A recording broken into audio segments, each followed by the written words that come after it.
There's a financial trap that millions of people fall into every single day, and most don't even realize it's destroying their future until decades later when it's far too late to fix.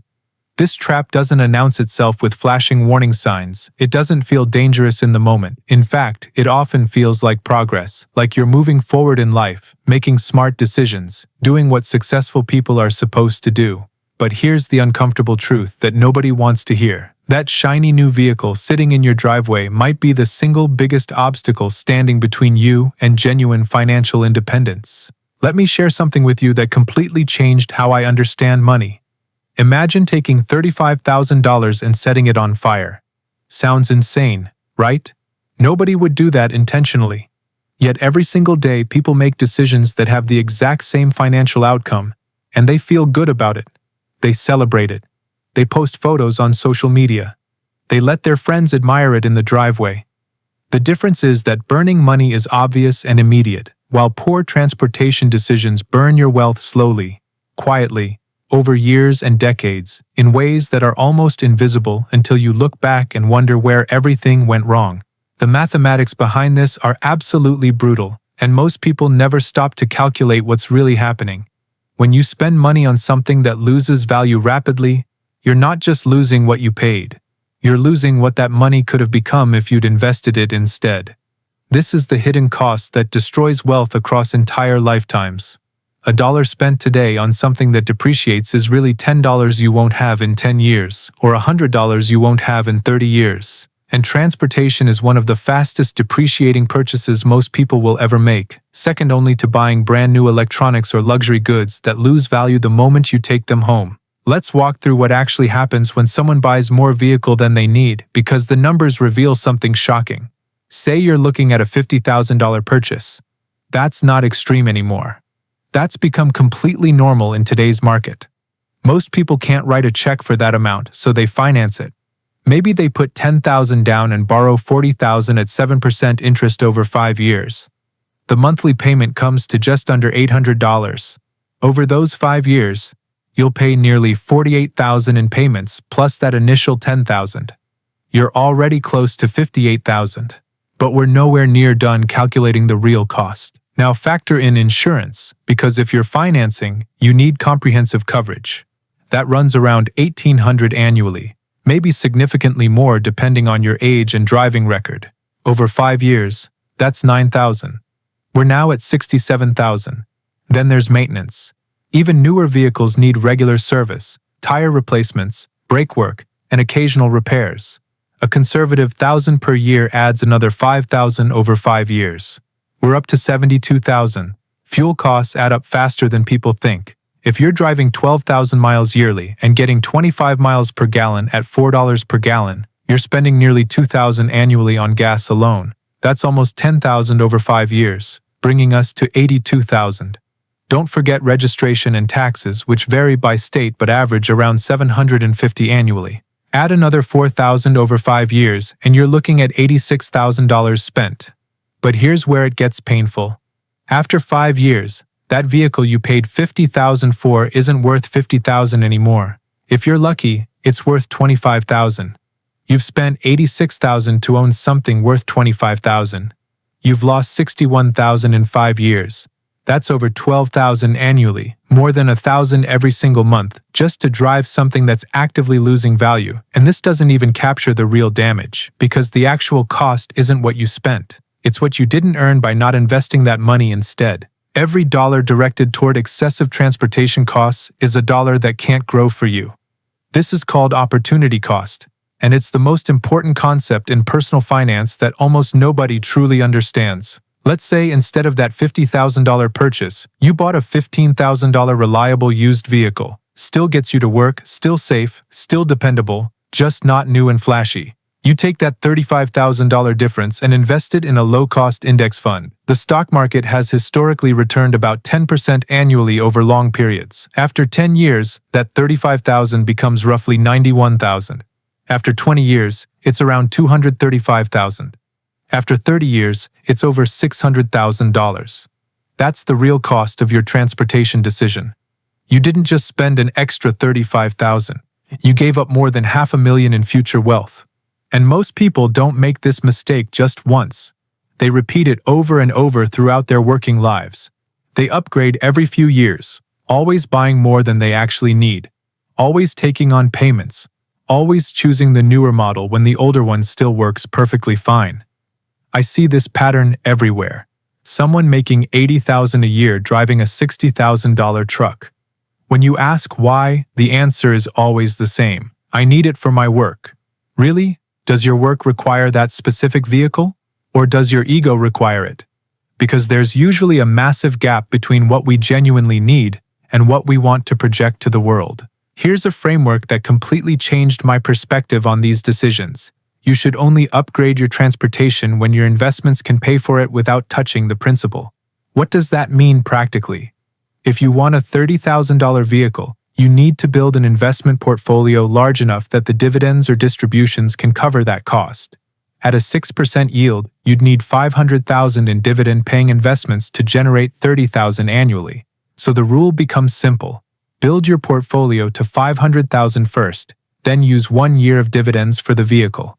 Not before. Because if you buy before you have the investments, you're stealing from your future self, taking money that could compound and grow, and spending it on something guaranteed to lose value. Most people approach this completely backward. They buy the expensive vehicle first, thinking it will motivate them to earn more. It doesn't work that way. The payment becomes a trap. You can't afford to take career risks because you need steady income to make the payment.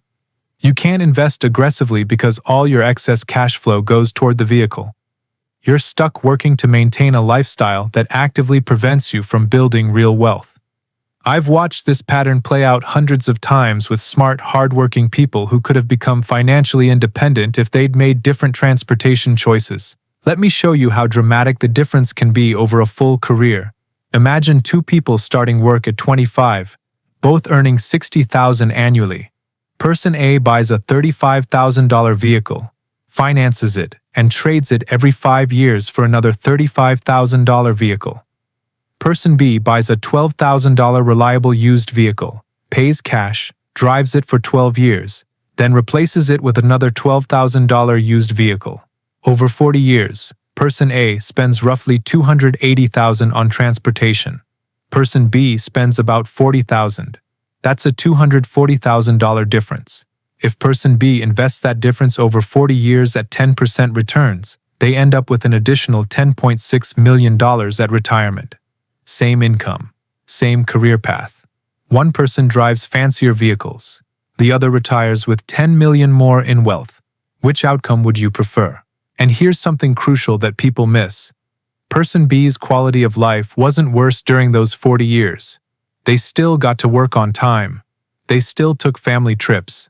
They still ran errands and picked up groceries. The vehicle didn't make Person A happier.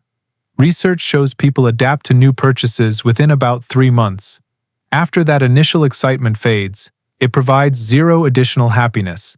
So Person A spent $240,000 over their lifetime for brief moments of novelty every 5 years.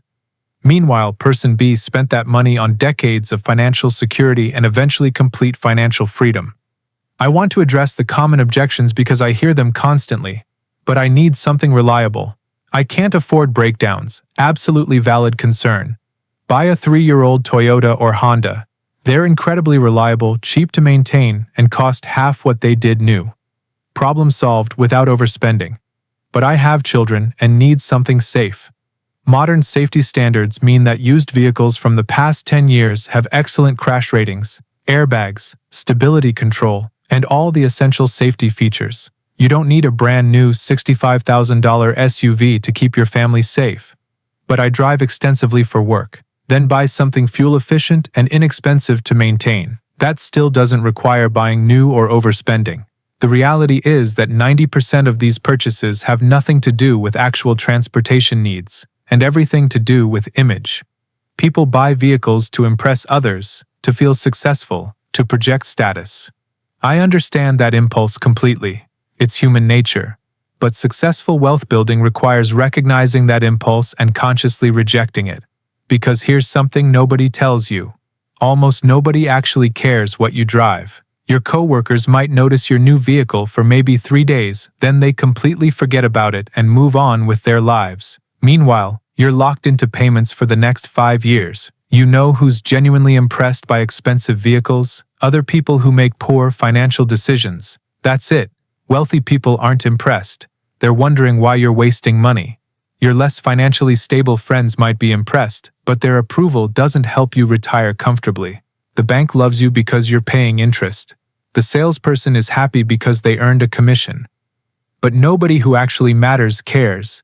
And 30 years from now, when you're struggling financially, that impressive vehicle won't matter at all. Think about what wealth actually means. It's not about looking successful or projecting an image. Real wealth is freedom. It's the ability to walk away from situations you don't like. It's not being dependent on any single paycheck. It's having options when life throws unexpected challenges at you. It's security for your family. It's the peace of mind that comes from knowing you'll be okay no matter what happens. And every dollar wasted on excessive transportation costs is a dollar not spent building that freedom. When you're financially secure, you can't be pushed around. You can't be exploited. You can make decisions based on what's actually best for you and your family rather than being forced into bad situations because you need the money. That feeling of genuine security is infinitely better than the temporary thrill of driving something impressive.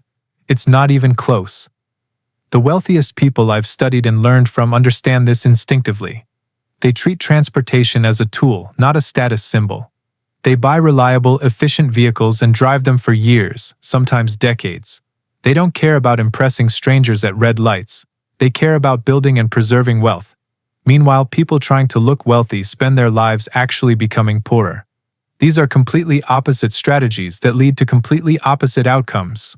One group focuses on being wealthy, the other focuses on appearing wealthy. And the difference in results is staggering. So here's my challenge to you, and I'm offering this perspective not as definitive financial advice, but as food for thought based on what I've learned studying wealth-building principles. Stop buying transportation on your salary. Save up. Buy used. Pay cash when possible. Drive it until it genuinely needs replacement, not just when you're bored with it. Take the difference between what you would have spent on payments and invest it consistently in low-cost index funds. Don't touch it for decades. Let compound growth work its magic.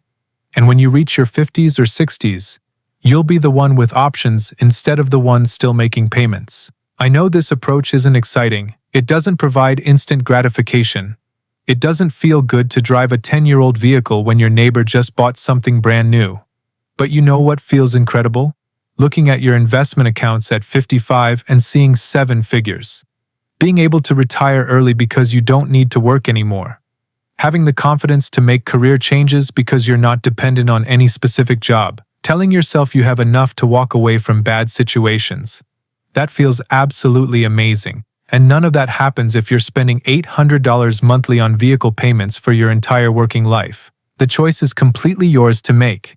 You can drive impressive vehicles and work until 70. Or you can drive modest, reliable transportation and potentially retire at 55 with financial independence. Both are valid choices. Just make sure you truly understand what you're choosing. Because most people don't. They think they're simply choosing a vehicle. They're actually choosing between decades of financial struggle and decades of financial freedom. And by the time most people realize what they've chosen, it's far too late to change course. Don't be that person. Think longer term. Be strategic. And seriously reconsider those transportation decisions. If you found this perspective valuable, let me know in the comments what you think about these wealth-building principles. Hit that like button if this changed how you think about money, and subscribe for more content on building real financial independence instead of just looking successful. Thanks for watching, and I'll see you in the next one.